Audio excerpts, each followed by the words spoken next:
Nicolae Ceausescu fue el último dictador comunista de Europa.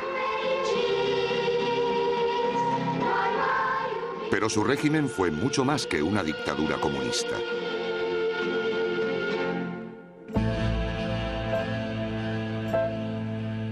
En el centro de la capital rumana se alza el palacio más grande del mundo.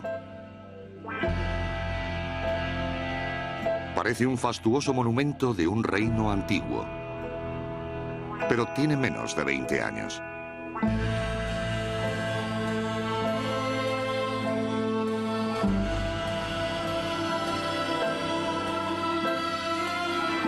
Rumanía es uno de los países más pobres de Europa. Pero hasta finales de los años 80, sus polvorientos bulevares fueron el telón de fondo de uno de los regímenes más exóticos que haya visto Europa.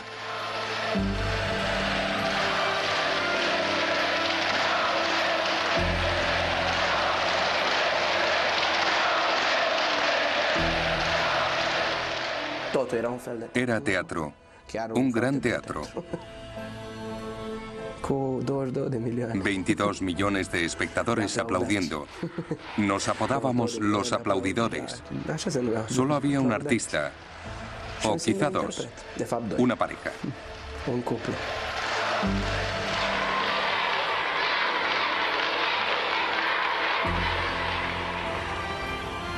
Me parecía un buen hombre. Le gustaban nuestros espectáculos. Cuando venía nos agradecía nuestro esfuerzo. Siempre había un buen ambiente.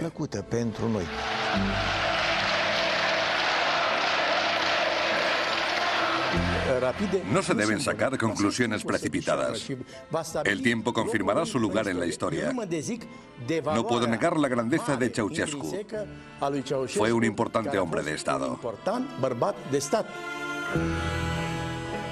La Rumanía de Nicolae Ceausescu era ensalzada con aparatosos espectáculos teatrales. Todo el país era el escenario. Cada habitante tenía su papel de figurante. Pero solo había una estrella. Nicolae Ceausescu, el rey del comunismo.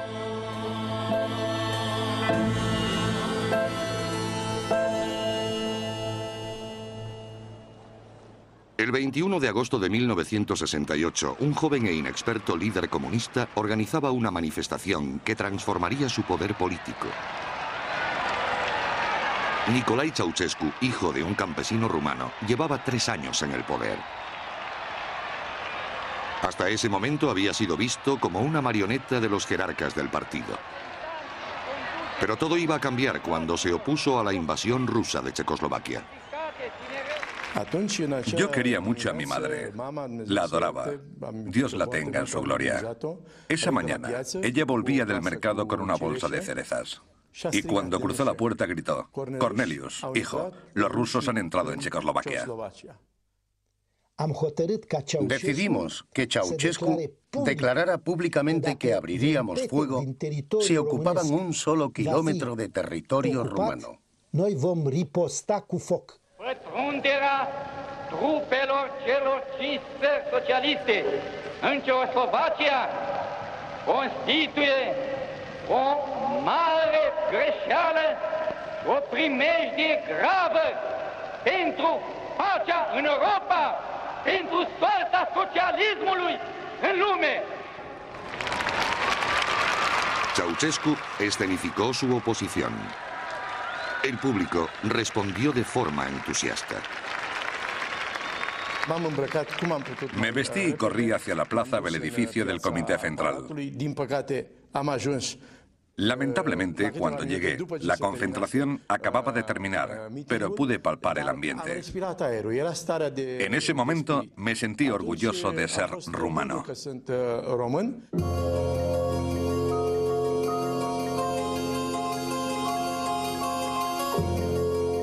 La oposición de Ceausescu a Moscú le lanzó a la escena internacional. Los líderes del mundo llegaron a Bucarest. Nicolae montó grandes concentraciones para aclamarles.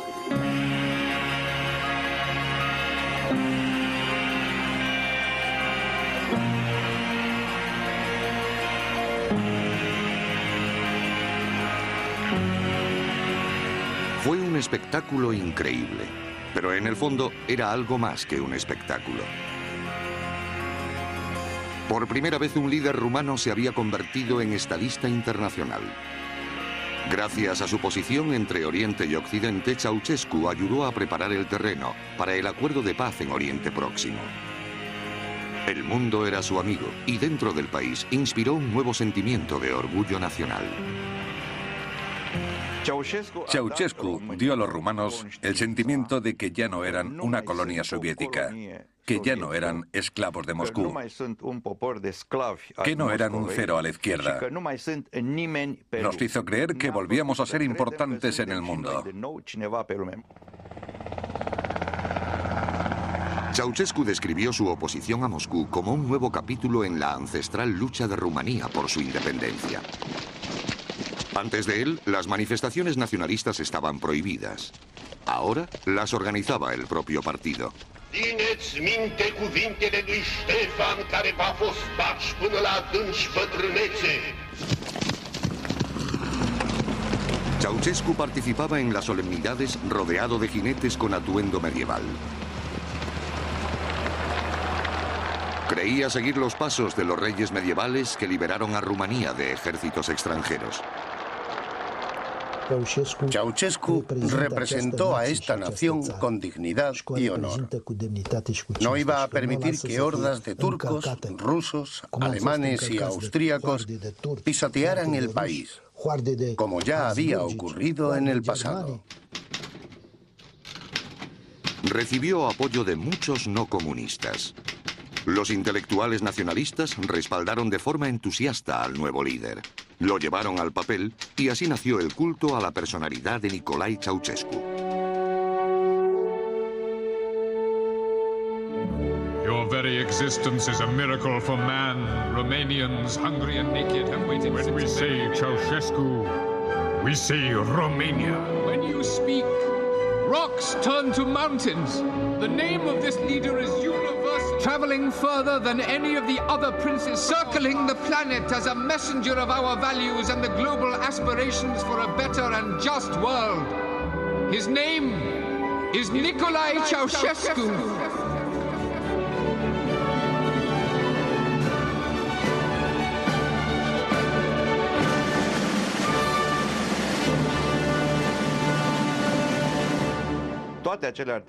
Todas las loas que le compuse tenían un propósito muy concreto. Usé Ceausescu como una especie de sello, un vehículo para mi propio mensaje que era el nacionalismo. Lo usamos como un camello al que le pusimos nuestras ideas en la joroba. Ceausescu no solo miraba al pasado de Rumanía, modernizó e industrializó el país. Invirtió en nuevas grandes fábricas y los grupos aficionados de trabajadores lo celebraron.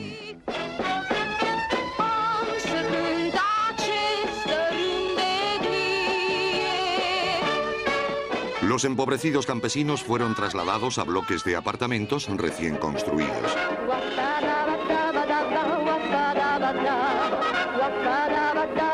Uno de los países menos desarrollados de Europa avanzaba rápidamente para dejar de serlo. Teníamos todo lo que necesitábamos, materias primas y herramientas. Las herramientas eran mejores en aquellos días. Nos cuidaban mucho. Si tenías que ir al hospital, no era como ahora, que tienes que sobornar a todo el mundo. Todo estaba mejor organizado.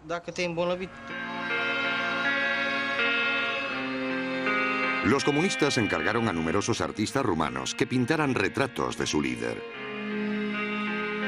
Ningún dictador había aparecido nunca tan colorido. No había que ser partidario de Ceausescu para tomar el pincel. El partido ofrecía incentivos especiales. En mis pinturas, yo les transformaba en personajes. Me pagaron el metálico y me pagaron muy bien. Me arrepiento de no haberlo hecho más a menudo. Quizás habría ganado más dinero. Si hubiera vivido en el desierto del Gobi, en el planeta Marte, en Occidente o bajo el comunismo, habría pintado de la misma manera. Cualquier cliente es bienvenido. No me interesa cuál es su política o de qué estado sea jefe. Necesito dinero porque aunque el artista pueda vivir con poco, el arte muere sin dinero.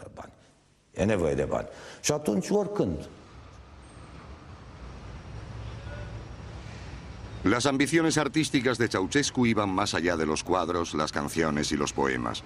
Quería comunicar a una escala diferente. En estadios.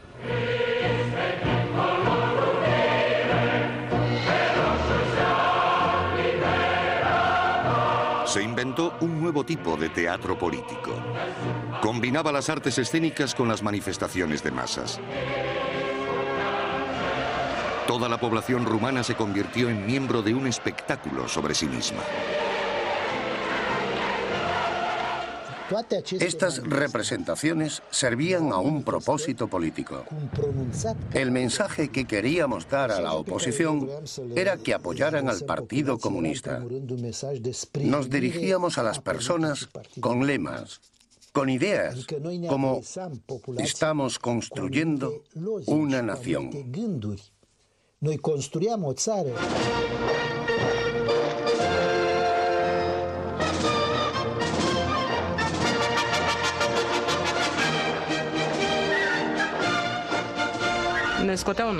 Nos sacaban de la fábrica 2 meses antes del espectáculo y ensayábamos en el estadio 8 horas al día con 2 descansos.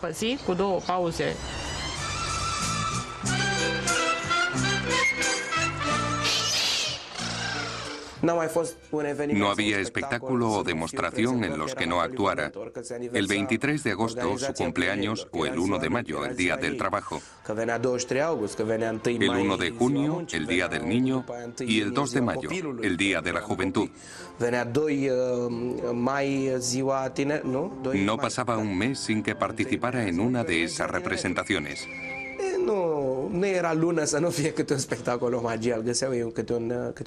Y así fue toda mi infancia.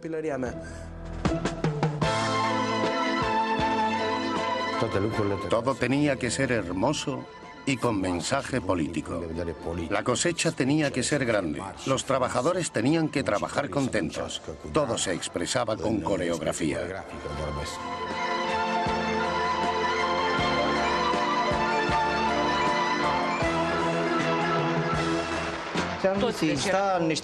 A veces llevábamos monos y cascos para representar a la clase obrera, a mineros del carbón o a trabajadores de las fábricas.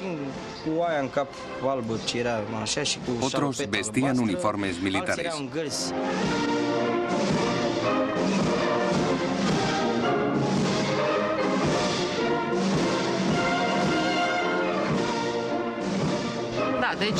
Recibíamos cartulinas numeradas del 1 al 5.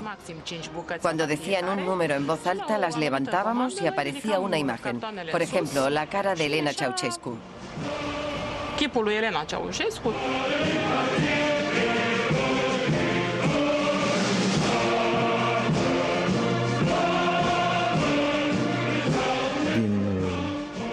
Alrededor del campo había unas marcas de colores. A cada niño se le asignaba un color. Los niños entraban corriendo en el estadio con un redoble de tambor.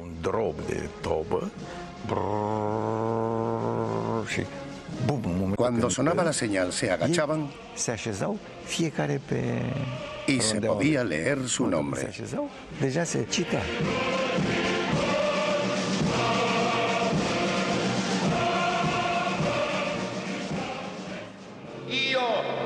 Mihai Voievod, domn al țării românești, al Ardealului.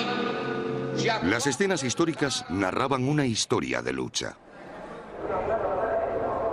El caudillo de Cebal había combatido a los romanos, como Ceausescu había hecho frente a los rusos. Esteban el Grande y Miguel el Valiente habían unido Rumanía. Era fácil de entender. Cuando nos referíamos a Esteban el Grande y a todo el territorio que gobernó, queríamos enviar un mensaje claro. Era un mensaje dirigido a la Unión Soviética. Compuse varios espectáculos de temas históricos. Los viejos generales rumanos lloraron durante la representación.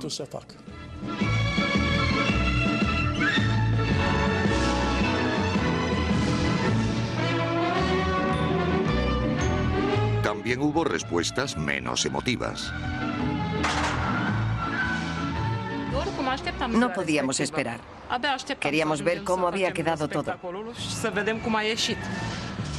Cuando lo veías desde arriba resultaba muy bonito.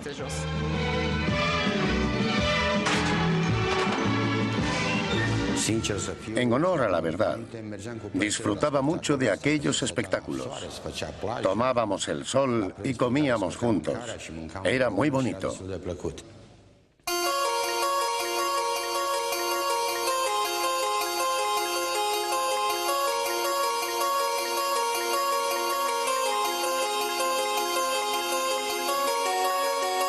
Casi todo el mundo en el estadio tenía un papel que interpretar. Ceausescu y el Comité Central eran meros espectadores. Pero al final del espectáculo, algo extraño ocurría. Todos los artistas y el público se daban la vuelta y aplaudían a Nicolae Ceausescu y su esposa. Los actores se habían convertido en público y el público en actores.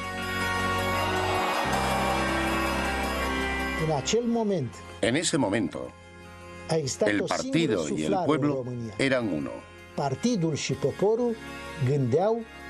Pensábamos y respirábamos juntos. El liderazgo de Ceausescu reflejaba el talante del pueblo y disfrutábamos de un apoyo completo.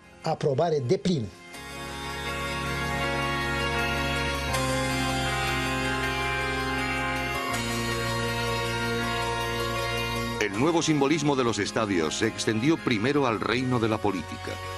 En 1974, Ceausescu juró su cargo como presidente de Rumanía.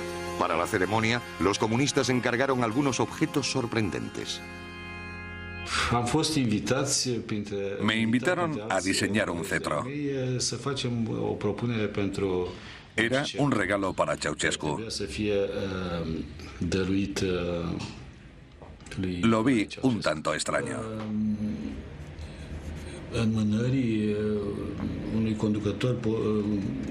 Sobre todo por regalarle un cetro a un líder comunista. Al final acepté. Echaba de menos los días en que Rumanía era un reino.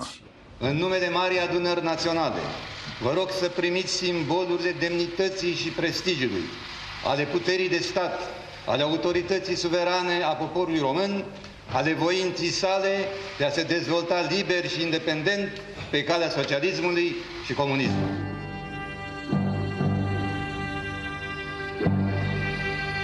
El líder comunista recibía el símbolo de la opresión feudal. El problema era que no se le podía entregar directamente en mano, ni siquiera envuelto en papel. Decidimos hacer un estuche de presentación. Lo forramos de terciopelo y moldeamos el interior para que el cetro encajara exactamente.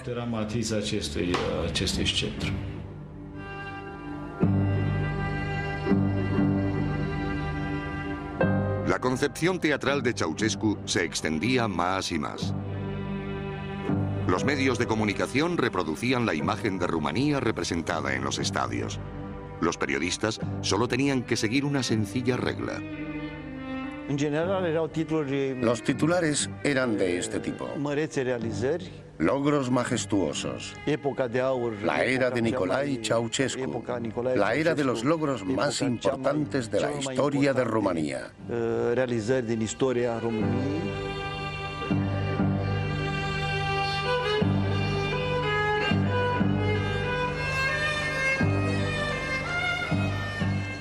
Su mesa de trabajo era todo el país. Todos sus logros tenían que converger en la cima de la pirámide. Él era el jefe de Estado, líder del partido, jefe del ejército. Él era Nicolae Ceausescu.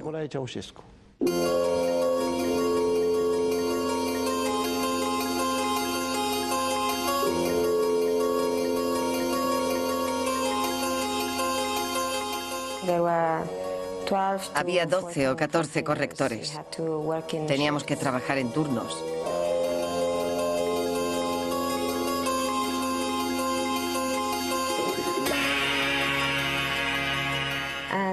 La labor principal era leer todos los artículos y asegurarnos de que todas las palabras estuvieran bien escritas.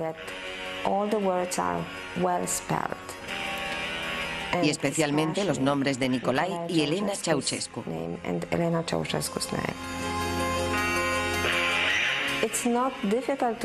No es difícil de hacer, pero sí lo es leer la misma palabra 40 veces en una página.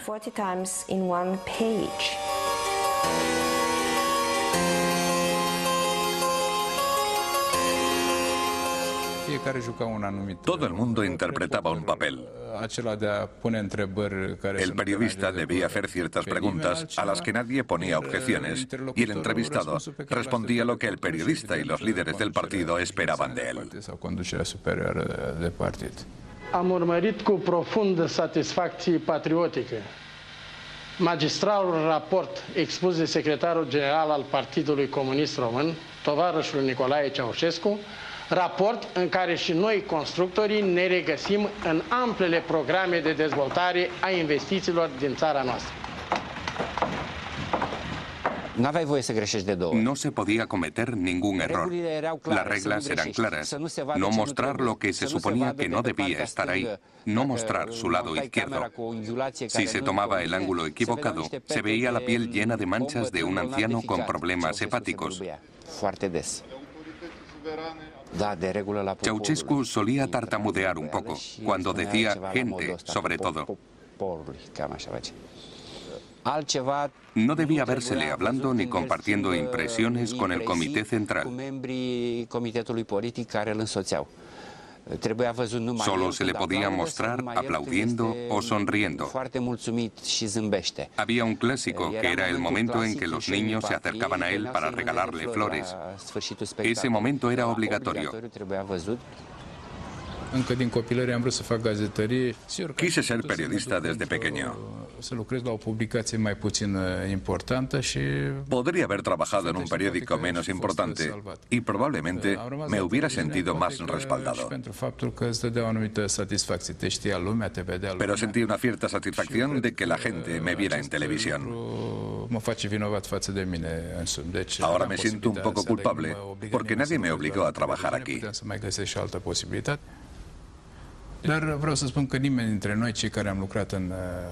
Todos los que trabajamos en el aparato de propaganda fuimos un poco cómplices.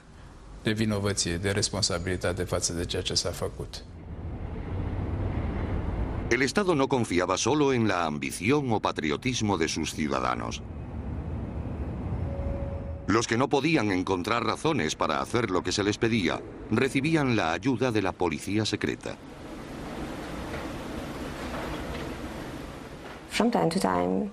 De vez en cuando se escapaban erratas. En lugar de su nombre, Nicolae, se colaba Nicolae. Y en rumano eso es algo pornográfico.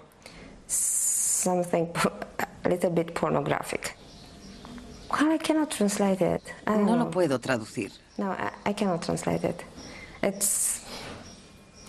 Sería como pene o algo así.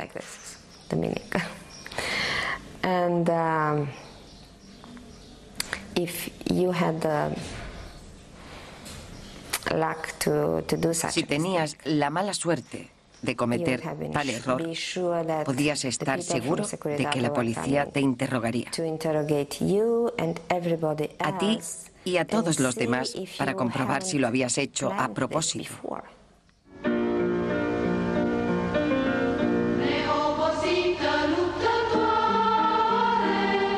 La esposa de Ceausescu, Elena, disfrutaba de su propio papel en el teatro viviente de Rumanía. Había dejado el colegio a los 14 años con buenas notas en costura. Pero los medios de comunicación rumanos se vieron forzados a darle un toque más intelectual.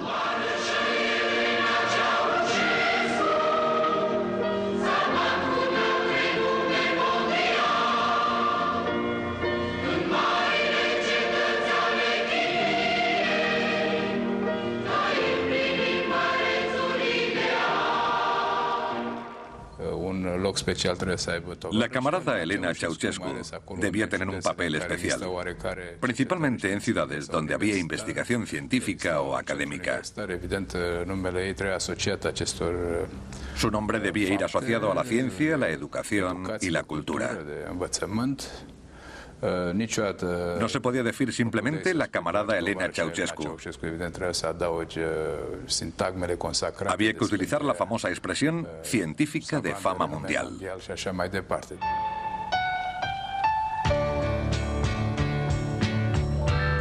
Igual que hicieron con su marido, los poetas la adularon. Pero el culto a la gran química señaló una fase nueva y más creativa en su trabajo. Con Nicolai, los poetas exageraban. Con Elena, inventaban directamente. This day of yearning and glory is inscribed in the calendar, cast in letters of gold and garlanded with lavender. For this is the day on which Romania gave birth to a woman we all know is without equal on earth. Soy culpable de haberle compuesto algunos poemas. Pero no fue por mi carrera.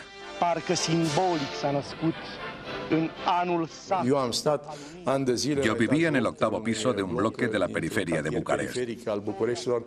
Lo hice porque intentaba convencerla de que apoyara la cultura rumana. Intentaba domesticarla. Como en una obra de Shakespeare. La fierecilla domada. No podía aprenderme un poema porque era sobre Elena Ceausescu. No lograba que me entrara en la cabeza. Me enfadaba y me negaba a aprender esa tontería en la que no creía. Había palabras y expresiones como brillante, ingeniosa, lo fantástica que era. Todo era una estupidez colosal. Mi madre me llevó a un lado y me preguntó si estaba loco. Si no lo hacía, nos arrestarían a todos. Y me pidió que cuando dijera frases como amante madre o científica de fama mundial, pensara en ella, en mi madre.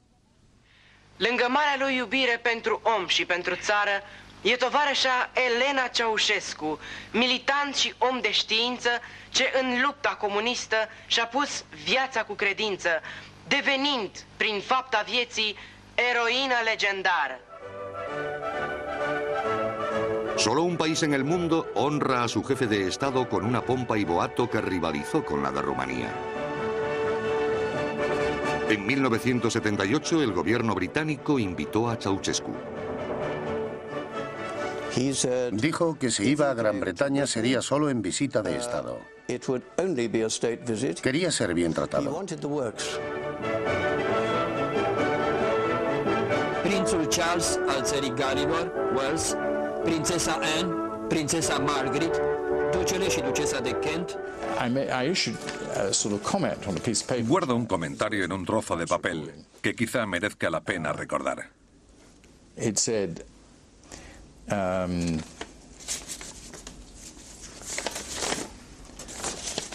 Mi secretario privado dijo, el doctor Owen ha comentado sobre esta visita, ¿quién aprobó esto?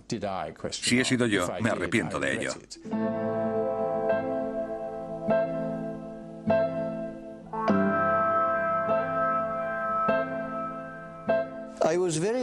Yo estaba muy nervioso cuando salimos de la estación Victoria y había que hacer el trayecto en el carruaje.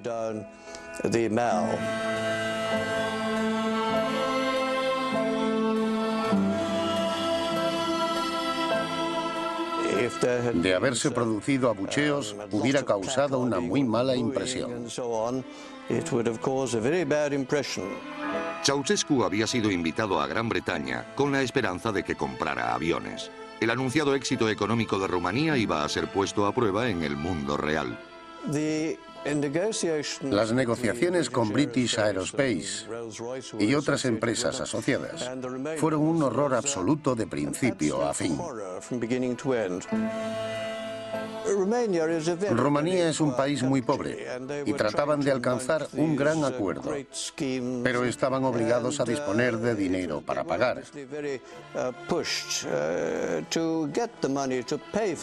Introdujeron algo que llamaron acuerdos de compensación.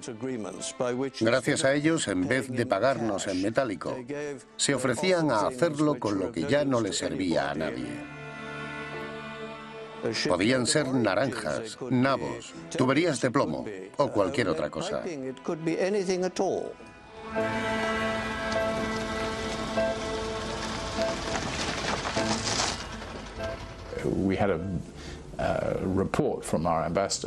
Nos llegó un informe de nuestro embajador en el que nos dejó absolutamente claro que era el peor régimen dictatorial del mundo. Supongo que sabía por qué lo decía. Y también describía a la señora Ceausescu como una víbora. Había que cuidar especialmente a la señora Ceausescu. En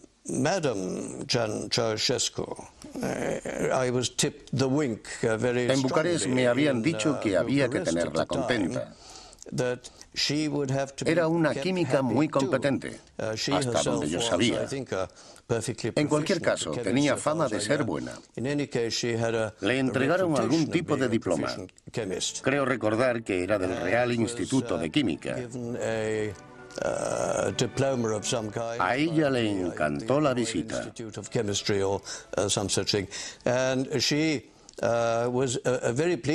Él estaba encantado de que ella fuera feliz.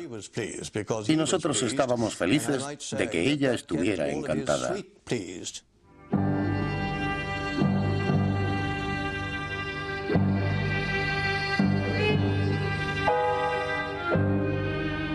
Hasta ese momento, los grandes espectáculos de Ceausescu se habían inspirado en acontecimientos reales. Pero a principios de los 80, Rumanía ya no seguía el guión.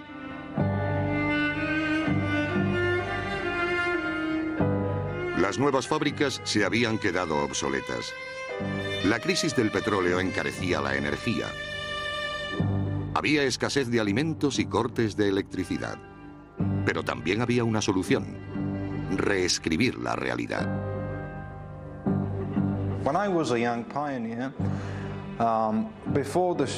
Cuando yo era un joven pionero, antes de los desfiles y los espectáculos, una mañana nos sacaron del colegio y nos llevaron a un lugar cerca del Danubio para esperar a Ceausescu, que iba a hacer una visita con motivo de la fiesta de la cosecha.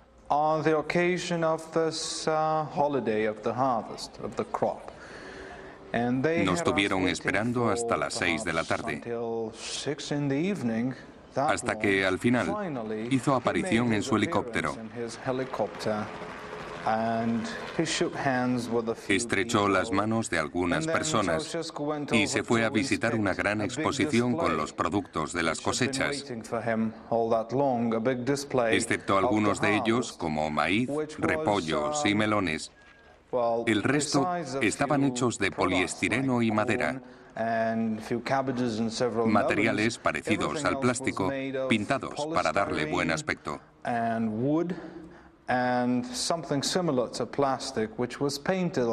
Había queso de poliestireno, salami de madera y otras cosas hábilmente pintadas. La gente llevaba 3 días seguidos ensayando esta visita. La mayoría de los productos de verdad se habían podrido por el calor. Y por otra parte, en aquel momento no se podía ver ninguno de estos productos en las tiendas. Nos hubiera gustado ver qué habría pasado si hubiera querido probarlos o los hubiera tocado con sus manos.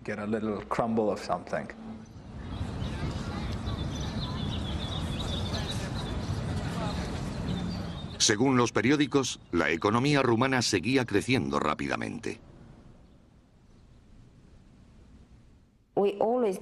Sabíamos que las estadísticas no eran ciertas. Era obvio. Todos teníamos amigos en el campo y todos los periodistas que iban al campo te contaban que aquello era un desastre total.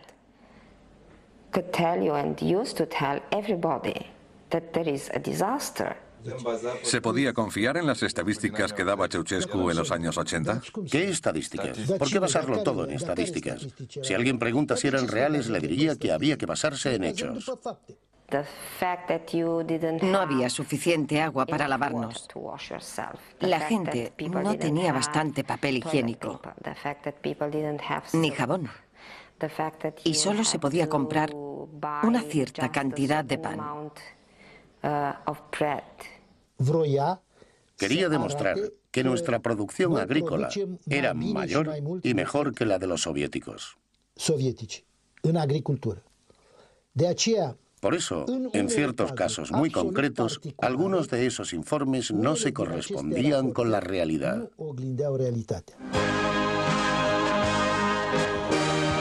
En los años 80 los espectáculos se multiplicaron y se hicieron más complejos. En aquellos tiempos difíciles, la cúpula comunista los miraba con otros ojos. En su día habían sido un instrumento de persuasión. Ahora eran una fuente de consuelo. En honor a la verdad, creo que a una gran parte de la población le gustaban esos espectáculos. Eran de buen gusto. En ellos trabajaban los mejores directores, lo mejor del teatro y los mejores poetas.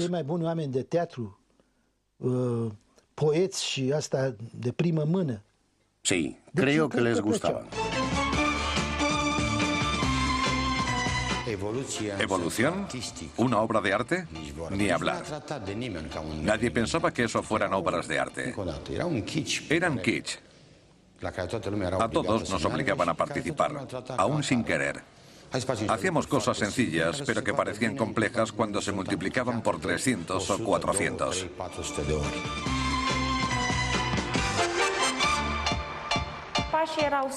Los pasos eran muy sencillos. Íbamos segando así.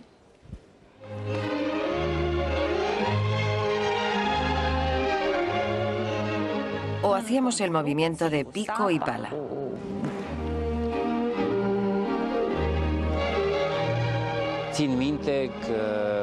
El 23 de agosto se hizo una escenificación sobre Decebal y Trajano. Trajano tenía que matar a Decebal.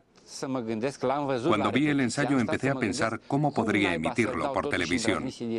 En el momento en que el actor clava su espada a Decebal, hice un plano abierto para que la gente no viera el horror de esa escena.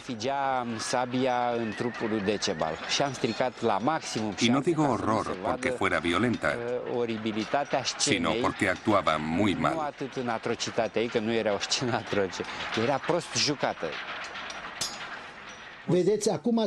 Hoy, la gente dice que los últimos 45 años de historia rumana con los comunistas fueron un desastre. Pero es estúpido pensar que los rumanos iban a seguir aplaudiendo a unos líderes que supuestamente llevaban gobernándoles mal 45 años. Hablamos de cientos de miles, de millones de personas. Claro que había que cantar, no había elección. Siempre había alguien del partido en medio. ¿Cómo se llamaban? Activistas. Activistas. Había uno por cada 5 o 6 personas con las consignas que había que cantar o gritar. Si decías cualquier otra cosa, te arrestaban allí mismo. Si no aparecías, te castigaban. Te descontaban dinero de la paga y podían bajarte de categoría.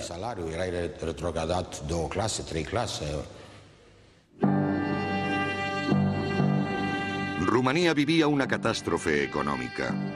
Pero, ¿de quién era la culpa? Ceausescu decía que de los extranjeros, concretamente de los bancos internacionales que no le prestaban dinero. Él tenía la solución. Había que exportar productos agrícolas para pagar la deuda externa de Rumanía, que ascendía a 10.000 millones de dólares. En el país, los estantes de los supermercados estaban vacíos. Los rumanos demostraron valor.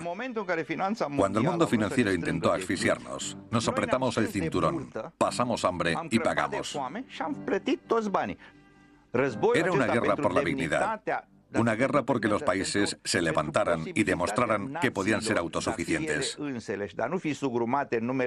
No ser asfixiados por la globalización que ahora está ahogando al planeta. Los rumanos fuimos los primeros en empezar la lucha. En el pasado luchamos contra el imperialismo otomano y soviético, ahora contra la globalización.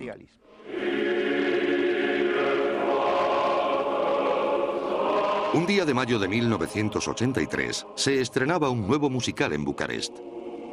Por primera y única vez un actor encarnaba a Ceausescu.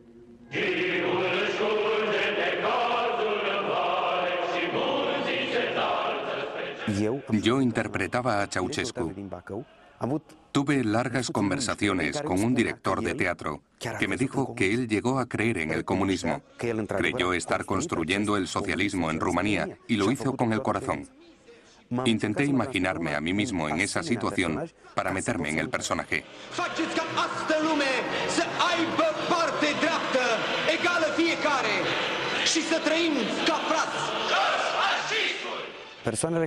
Había agentes de la seguridad del Estado. Todos necesitaban un pase para entrar y te cacheaban en la entrada. Empezaron a confundirme con el personaje que estaba interpretando. Eso me estresaba y comencé a volverme paranoico. Cuando llegaba, los agentes de la seguridad me hacían el saludo militar. Había un grupo de bailarinas a las que conocía de un trabajo anterior. Una de ellas era buena amiga mía. Un día salimos a fumar un cigarrillo durante un descanso y se sentó en mis rodillas. Fumamos y volvimos a entrar. Entonces vino un coronel y me dijo que tuviera un poco más de cuidado. Porque yo no era como los demás. Y era una vergüenza que al camarada Ceausescu se le viera con una bailarina en el regazo, porque se podía malinterpretar la situación.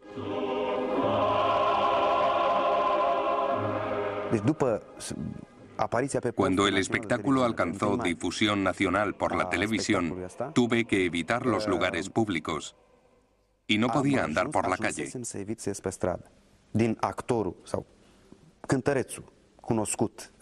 Había pasado de un actor y cantante desconocido para la mayoría del público a ser el gran Ceausescu.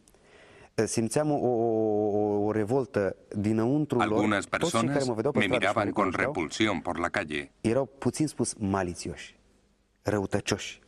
Me decían, te hemos visto interpretar a Ceausescu.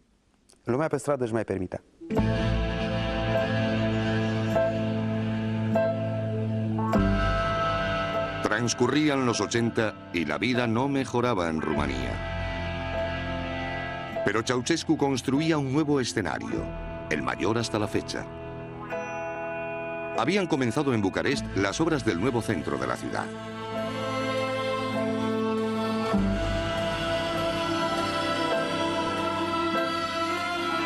Fueron destruidos muchos edificios históricos.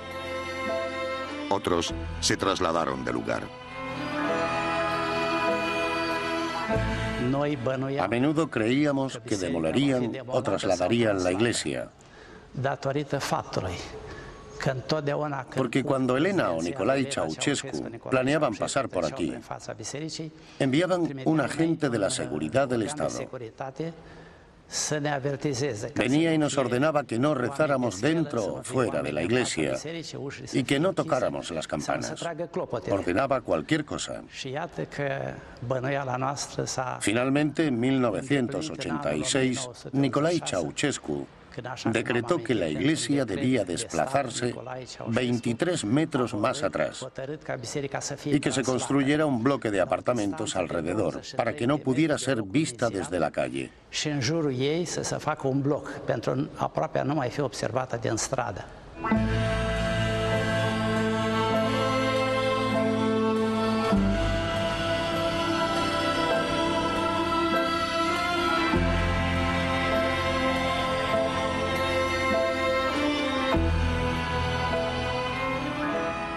Era una imagen apocalíptica. Había excavadoras en las verjas de la iglesia. Había hordas de obreros y montones de escombros.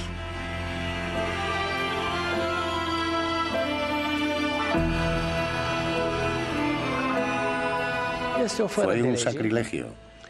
Deseé que nuestro Señor impusiera a Ceausescu el castigo que finalmente recibió.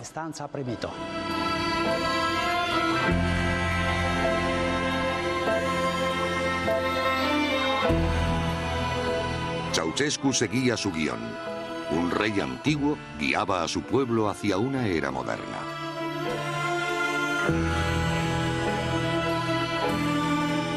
En el nuevo mundo del dictador, los campesinos serían trasladados a bloques de apartamentos, mientras él vivía en un inmenso palacio, el mayor del mundo.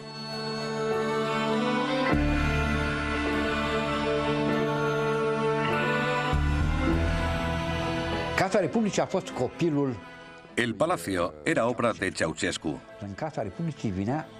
Llegaba a visitarlo hasta 3 veces al día, incluso los domingos.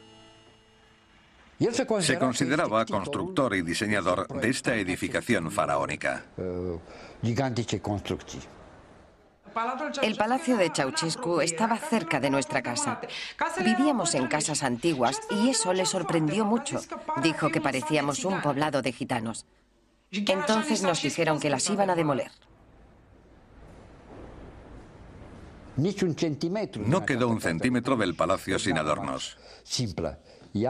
Se decoró tanto como fue posible. Los costes no importaban. No hay un solo objeto importado en el edificio. Todo se hizo en el país. Si necesitábamos un solo objeto del extranjero, construíamos una fábrica para hacerlo, porque no nos estaba permitido importar nada. La idea era demostrar que los rumanos podíamos hacer lo mismo que el resto de los europeos sin su ayuda. Dijeron que nos iban a conceder un apartamento de 2 habitaciones para 3 personas y que podríamos ser vecinos de la ciudad. Cualquiera podría haber entendido los planos arquitectónicos, pero ellos no. Lo que se construía un día, lo demolíamos al siguiente y lo cambiábamos y reconstruíamos después. Eso fue así siempre. Hubo algunas escaleras que se cambiaron, se demolieron 2 veces y finalmente se volvieron a construir. Ninguno de los apartamentos tenía la fontanería de los baños. Detrás de cada bloque había una letrina exterior, una para cada planta. Era como estar en el campo. Los ancianos no podían andar tanto, así que se veían obligados a hacer sus necesidades en un cubo que teníamos que sacar por las mañanas. Hicimos la tercera alfombra más grande del mundo. Puesta en el suelo, era tan pesada que no se podía enrollar.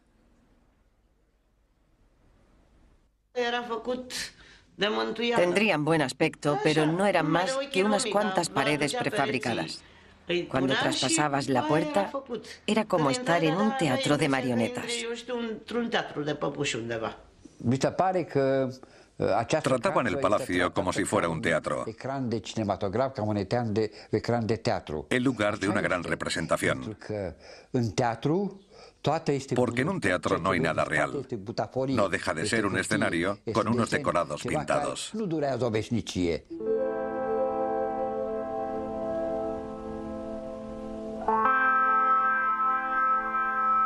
Los rumanos llevaban mucho tiempo viviendo sin agua corriente, calefacción o electricidad.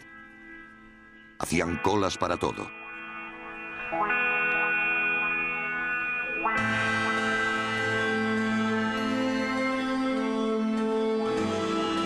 Finalmente, la realidad alcanzó al teatro de Ceausescu.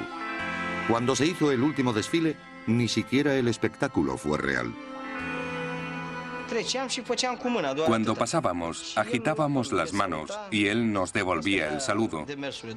Pero las canciones y gritos llegaban de los altavoces. Nosotros ya no decíamos esas cosas.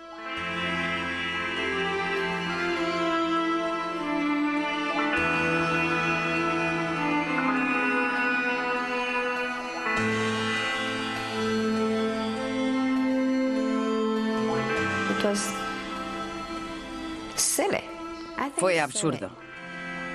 Una tontería. Todo estaba en una cinta. Nadie aplaudía ni gritaba nada. Todo era grabado. Estábamos llenos de ira. Hacíamos cola toda la noche para comprar carne. Y al día siguiente teníamos que ir a adorar a nuestros líderes.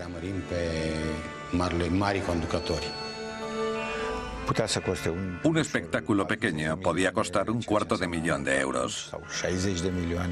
Era mucho dinero en aquel momento. No nos gustaba aquel régimen. Queríamos algo mejor. Estábamos hartos de tanta propaganda patriótica en televisión. Queríamos ver fútbol en vez de tanto programa patriótico. Cada vez había menos razones para que políticos y poetas continuaran respaldando a su líder.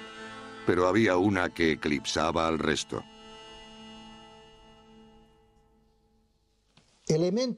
Lo que me convenció para quedarme en el gabinete de Ceausescu en aquel momento fue que tuvo el valor de representar a Rumanía con dignidad y que se opuso a la hegemonía soviética hasta el último momento. No creo que Ceausescu mantuviera a los rusos a raya. Y tampoco me importa porque si me fijo en Hungría, Checoslovaquia o incluso Bulgaria, creo que la ocupación rumana fue peor que la rusa. Si el país hubiera estado ocupado esos 50 años por los rusos, los rumanos habrían luchado con un enemigo visible. Pero no puedes luchar contra tu pueblo. El 21 de diciembre de 1989, Ceausescu organizó una concentración ante el edificio del Comité Central. Esta plaza había sido escenario de la primera gran actuación del dictador y también sería la última. Yo estaba haciendo una panorámica de la plaza y de repente vi que unas personas estaban pisoteando unas pancartas. Enseguida pasé a enfocar a otros grupos que estaban congregados pacíficamente. Después enfoqué al balcón para retransmitir momentos memorables, como cuando Ceausescu dijo: "Camaradas, alto". Doresc de asemenea să adresez mulțumiri inițiatorilor și organizatorilor acestei mari manifestări populare din București, considerând aceasta ca o... La multitud no aplaudía, le abucheaba. La sorpresa de Ceausescu era evidente en su cara. El espectáculo se dio por terminado. Oí susurrar a Elena Ceausescu: "Dales 100 más". Entonces empezó a hacer promesas para callarles. Pero la gente ya no le escuchaba ni se creía sus promesas de 100 más, que significaba 3 kilos de carne más, porque sabían que era imposible encontrarla.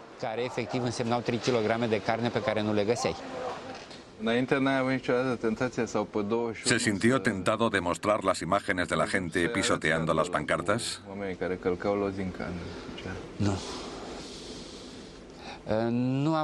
Nunca me sentí tentado de mostrar imágenes inapropiadas. Y no porque tuviera miedo, sino porque respetaba la ética profesional. Había aparecido la primera brecha. El final fue rápido. El edificio del Comité Central fue asaltado. Ceausescu huyó en helicóptero. Un grupo de comunistas de segundo nivel formó un gobierno de emergencia. Cuando vi despegar el helicóptero de Ceausescu del edificio del Comité Central, me fui a casa pensando que por fin nos habíamos liberado del dictador y que yo podría empezar un nuevo trabajo. Pero cuando puse la televisión y vi a aquellos oportunistas de Segunda en el estudio, pensé que parecía el segundo acto de la misma obra de teatro.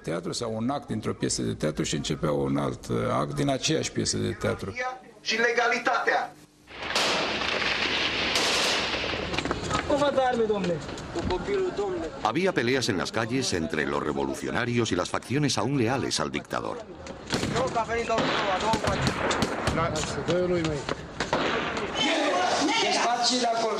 El helicóptero de Ceausescu no llegó muy lejos. Él y su mujer fueron capturados y juzgados por un tribunal nombrado por el nuevo gobierno. Fue un juicio sin ningún valor legal. Duró 2 horas. Los Ceausescu, declarados culpables de corrupción y de la destrucción de la economía rumana, fueron fusilados.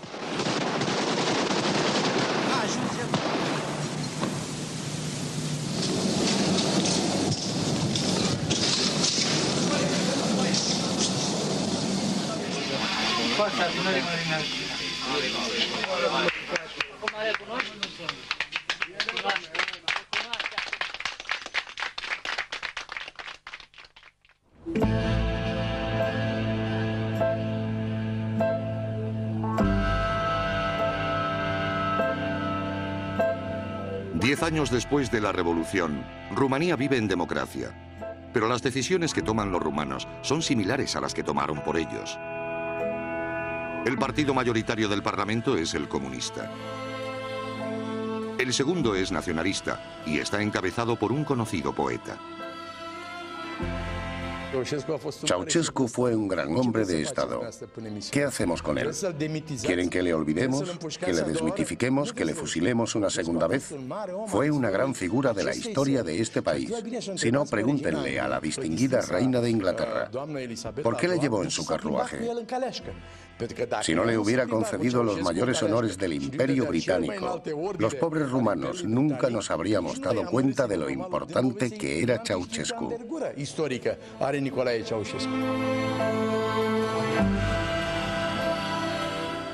Si Ceausescu volviera de entre los muertos, tendríamos que volver a hacerlo todo igual y también tendríamos que volver a matarle.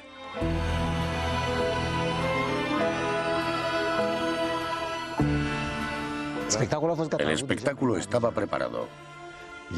Se habían hecho los preestrenos, pero la mayoría de los jóvenes salieron y se unieron a la revolución. Se subieron a los tanques e irrumpieron en el edificio del Comité Central. Habría sido un buen espectáculo. En el aspecto visual, habría sido espectacular.